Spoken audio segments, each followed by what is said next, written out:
So a brief introduction, a bit more on myself. I'm the token router guy, meaning I've spent the vast majority of my career actually building networking devices. So I've spent 50% of my time building really, really large systems. I spent the last decade at Cisco, where I built their largest routers, and now I'm at Juniper working on their portfolio as well. I spent the other half of my time working with customers designing networks, and by designing these networks, you end up designing the networking gear that goes into it. And I spend the third half of my time working on standards bodies, or working in the IETF in particular, where I've been routing AD, chair of the Softwires Working Group, which is the primary v6 transition working group right now, as well as ISIS, HIP, and BFD. So I'm going to go through some boilerplate stuff. So what's interesting is that, if people aren't depressed after hearing these last presentations, you can't get depressed. We've seen pictures of empty pools. You've seen previous slides in the past, potentially, of trains going through the sides of buildings. Basically, you'd think we're all completely screwed attempting to build networks and providing service to customers. And just to reiterate, in summary form, the downward trajectory of the ability to get addresses for yourself, and we can guess the dates, and Tony's done some science, and John, I think, said it correctly. You got about 6 to 8 months to capture whatever you want to out of the end for IENA, and the RIRs are going to be out soon after. But what John said, perhaps quickly, is very critical, is that the v4 internet is not going to stop working. Current networks will operate, and there's going to be new and interesting challenges in this transition zone that's critical. And perhaps the most interesting is going to be the impact of when you can't get more v4 addresses from your RIR or from IENA. And potentially, that's going to create larger deaggregated IPv4 tables. So as you're working very, very hard to accomplish the v6 transition, the theme of my talk here is don't forget about v4, because you have an equally challenging task in front of you to continue to feed your customers' need to reach the global internet. And that was pretty much exactly John's point. To that point, John mentioned the long tail of IPv4 use. Well, it's a very, very, very long tail. So if I could say more than 3 varies and not bore you, I would continue to say very long tail. And really the point is this, and it's that the number of devices that are on the internet today that are not v6 capable is the vast majority of devices on the internet today. So for example, if you were to take a look at your DHCP stats, or a service provider's DHCP stats, and you take a look at the operating systems that are actually requesting those addresses from the DHCP server, in a country like Japan, supposedly the most advanced IPv6 enabled country on the planet, over 70% of the devices that request addresses from their DHCP servers are v6 incapable. So we have serious challenges out there. And we've got not only Windows 95 and things that don't have Service Pack 42s available for them, we also have game stations, et cetera, that people continue to purchase. John mentioned various video devices, security devices, audio devices that are out there, including sensor networking devices as well that continue to operate and continue to be deployed and absolutely continue to be built and will be built over the next few years that are v6 incapable. In addition, if you've ever tried to, or attempted to provide a service to an enterprise, they need global connectivity. And most of the equipment sitting in those enterprises today is v4 only. There's without a doubt equipment available with full enterprise services, whether it's security or whatever the case may be, that is enabled to allow for v6 deployment for these enterprises. But what's the catalyst? They aren't the ones running out of addresses. Their providers are. And so at this particular point, the big challenge is creating the catalyst to move to a transition technology, if not full v6 enablement with dual stack, as John was mentioning. John mentioned a couple numbers as well about the websites that are and the content that's currently available via v6. Well, of the top 1 million websites, 0.15% of those are available via v6. That's not a lot of content. Now, things can change, and we'll discuss that in a little bit on if CDN providers or cache providers actually enabled these over v6, but right now, there's not a lot to get to. So, is v6 taking off? Well, from a vendor perspective, and certainly the customers that we work with, and I've worked with in the past, there's absolutely a huge amount of interest in deploying v6, and in fact, the very, very large providers that were just mentioned, whether they're Comcast or Verizon's or AT&T's in North America, are all ready and have already deployed equipment that is fully v6 capable in their core. Building the network to be v6 capable is really not the issue. The issue is, how do you get all the people attached to the network to be v6 capable? So one thing that also needs to be made clear is that we've talked about the criticality of moving to v6 is that it doesn't solve the immediate problem of v4 exhaustion. And again, just to reiterate, that's because all of the content out there and all of the places you want to go are reachable via v4. So we've talked about, or we've at least alluded to, a number of transition technologies that are available, and we'll walk through later some use cases of how to figure out what to do. But taking a look at a v6 scorecard of something that we put together fairly recently, colors relatively come through on this, and the whole point is looking down these rows. The core of the network is basically dual stack available now at line rate with the features necessary in the core. That's really not the problem. Edge routers, subscriber termination, aggregation routers, that's really not the problem. Server operating systems and clouds, those operating systems, for example, just tossing Linux up here, that's not the problem. Data center equipment, well, maybe a bit. And those are predominantly because those are just big, bulky switches that are attempting to move bits from one place to another. Maybe IP isn't exactly used in the data center. A lot of that is over L2. And in general, IPv4 is still really considered king in that particular part of the world. We start moving down those rows. Yes, Windows 7, it's great. It has IPv6, it's enabled. Unfortunately, it's not the widest deployed version of their operating system. And all those other ones in the past, whether you have Service Pack 42 on them or not, many of them, and the widest majority of them, are not v6 capable at all. Game consoles, same case. Yeah, we talked about being able to put stuff into browsers. Some of the applications that we use are v6 capable, but if the operating system's not, we're done. Or if the operating system isn't tuned to use v6, particularly with DNS queries or whatever the case might be, again, you're going to potentially go back to v4. Now we start moving into the applications in the space that's really problematic. And it's things that we commonly use, whether it's Skype or other video or audio messaging systems. Content data networks and caches are not v6 enabled. This is by far the largest majority of content and data that's produced on the internet today. If there's a problem, there's two on the internet. One is storing that content in v6 and making it available via v6. And then the next one is down at the end, which is CPEs, which was alluded to, I think, a little bit too quickly. And I'll reiterate this again, which is if the greatest business service that Tony gets from his provider is the global v4 address, and that's the killer app, it's very, very challenging to get home gateways that actually are v6 enabled. Let alone if you can find one, there's several billion of your friends out there on the planet that actually need to make that conversion as well. And what we know from the set-top box and CPE market and deployments in large service providers is this is a hundreds of millions of dollars type operation, and generally the logistics are prepared in terms of decades. So the transition to v6 and when we can actually be enabled with native v6 and have access to the things that we want is a multi-decade problem. And so the introduction of transition technology of how to get back to the global v4 internet is absolutely critical to understand how and when to deploy.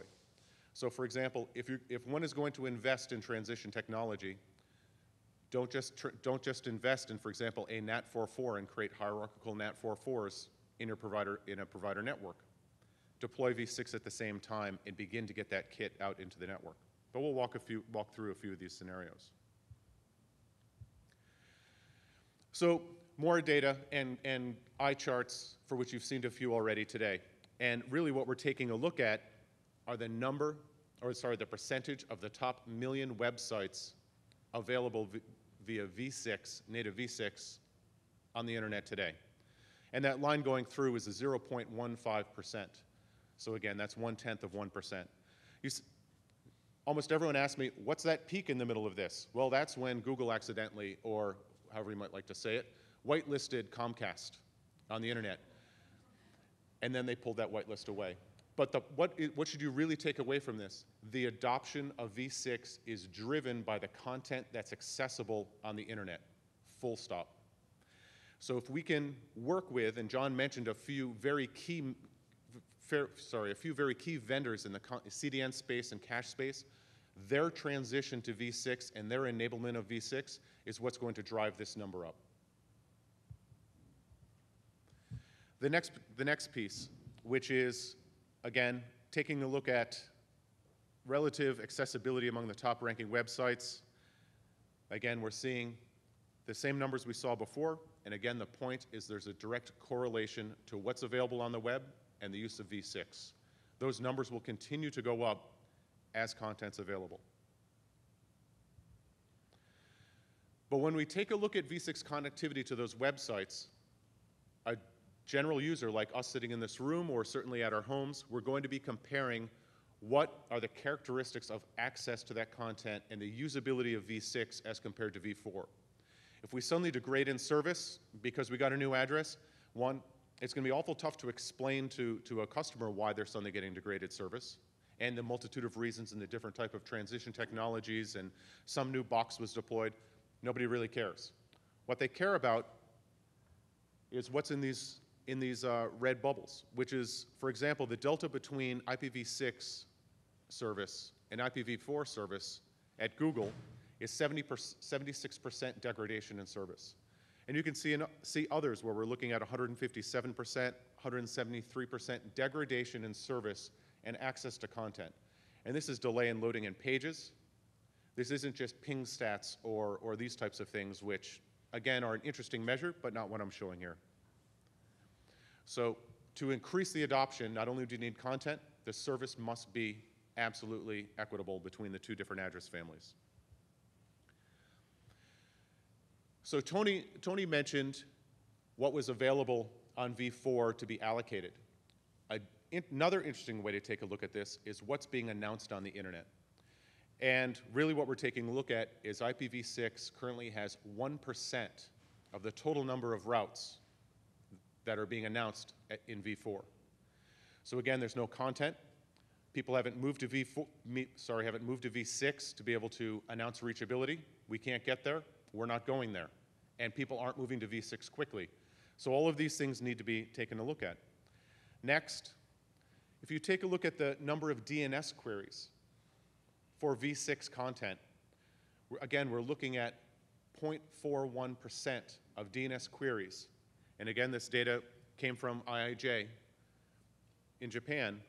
0.14% of their DNS queries were to actually v6 hosts or v6 data or content, if you like to think of it that way.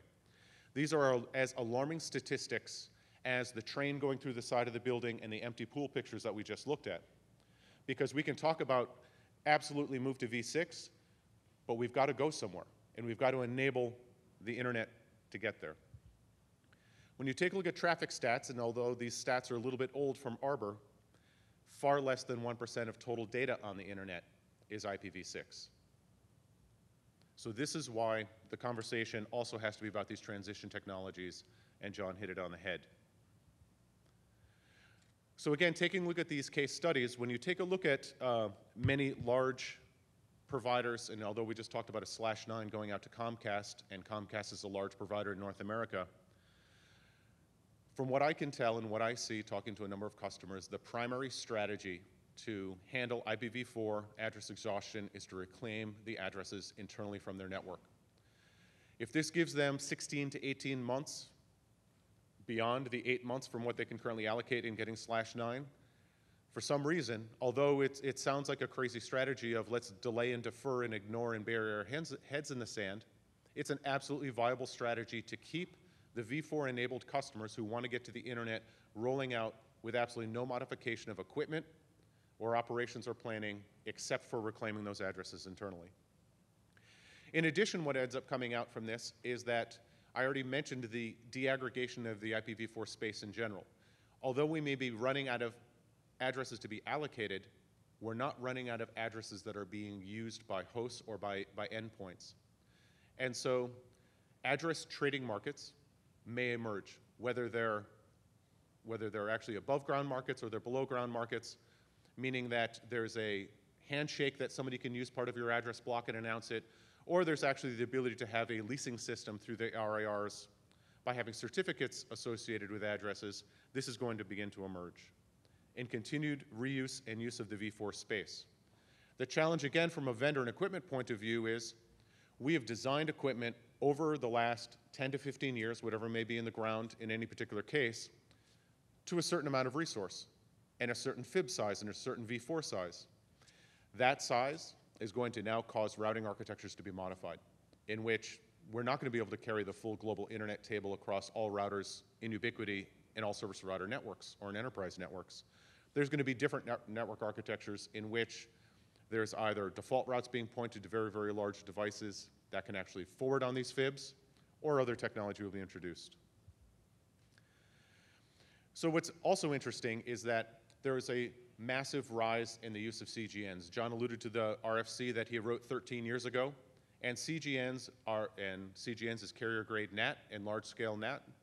These will be part and parcel, a part of our lives and part of our daily operation for these next 2 decades as we go through this transition.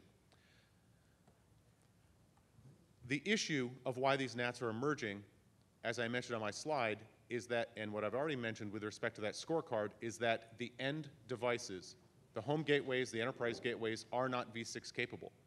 They can only perform v4, and the only solution to keep giving them service is to put in really big NATs. So what sounds interesting is that, well, you've got new customers. Let's put them on v6. And what's interesting is that the transition technologies of either DS Lite, which is dual stack Lite, if you've heard of that, or 6RD, which have both come out of the Softwires Working Group, both of those technologies embedded in them actually have NATs for the v4 portion of their technology. So even if you want to have a new customer that's v6 enabled, you are going to be NATing them back via some type of translation gateway back to the global internet.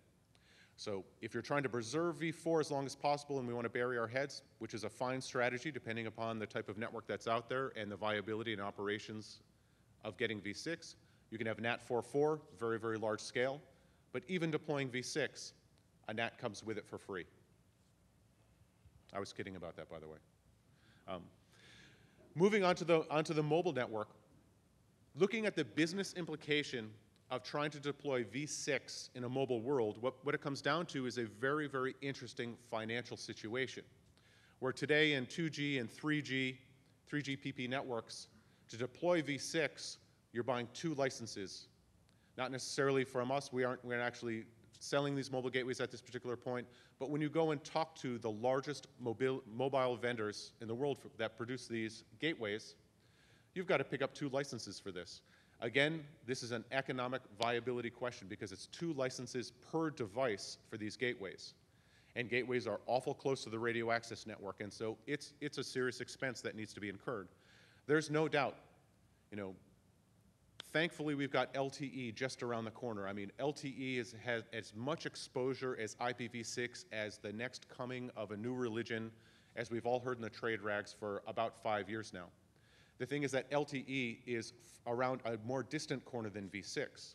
It's great that we're converting all of this to run over IP. I'm certainly an IP religious bigot about the situation. And thankfully, only 1 license is required for v4 or v6.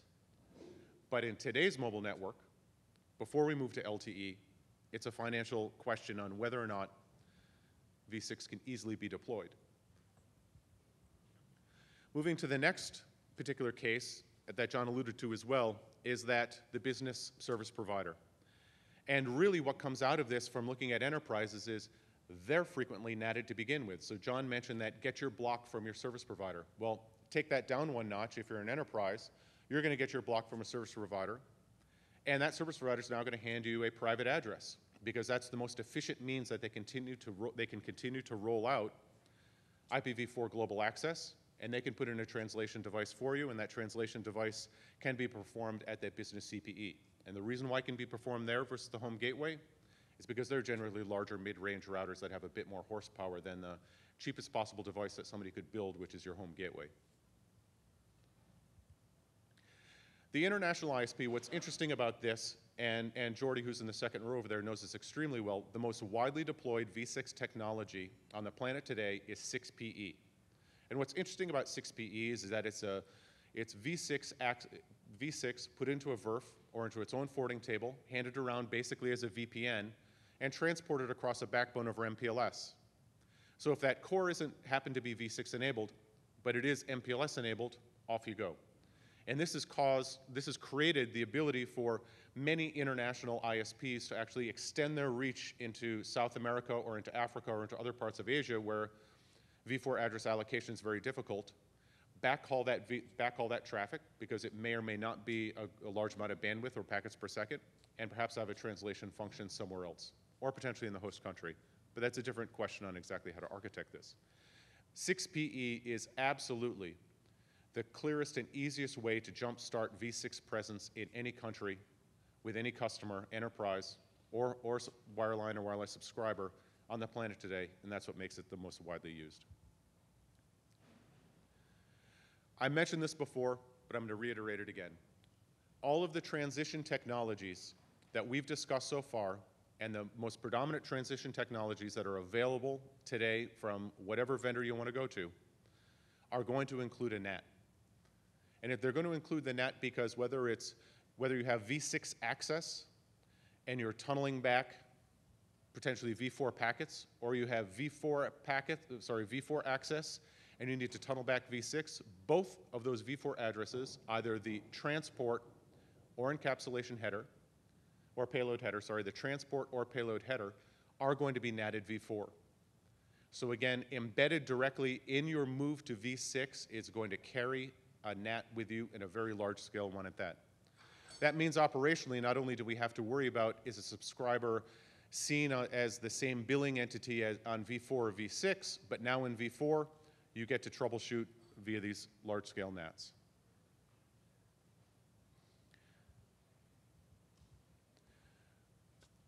So quickly in summary, when moving to v6, realize that that 2-decade transition from v4 and enabling v4 to your customers is critical to keep in mind. When deploying this transition technology, that's how you go about getting the v6 technology into the network at the same time. These devices that are performing DS Lite, 6RD, or routers that can perform 6PE, they are v6 enabled already. And the key is the additional features and functionality that has to come with that transition technology to get to v6. John was correct. The best, simplest, easiest solution is dual stack from the start. The internet doesn't look like that today, and that's the challenge that we face. With the topics and the hot topics primarily being replacing all of the end devices and upgrading all the hosts on the planet that are not v6 capable whatsoever. Further enabling v6 enterprise features, whether it's intrusion detection, deep packet FUBARs, whatever the case might be, these are critical for enterprises to continue rolling out the door as branch customers, as large enterprise customers, and provide connectivity for them. The operation that John mentioned of moving to v6 and the back-end billing systems, I'm going to reiterate the same point with respect to NATed customers as well. When you start handing out subscribers, ephemeral, private space addresses and trying to bill off that, generally backends are not prepared to work off of ephemeral addresses that potentially move between customers in this way. And then last, the main point out of all the diagrams and eye charts that I put out there is that it's my firm belief that the tracking of the use of v6 and the adoption of v6 goes directly with the content that's available on the internet. And without the movement and migration of large CDNs and cache providers over to enabling v6, we're going to continue to see 0.1% of the top 1 million web hosts, packets on the internet, and DNS queries remain as v6 only, and the rest will continue to be IPv4. So thank you very much for the time this morning, and I'll take any questions at this time or hand it over. Thank you very much.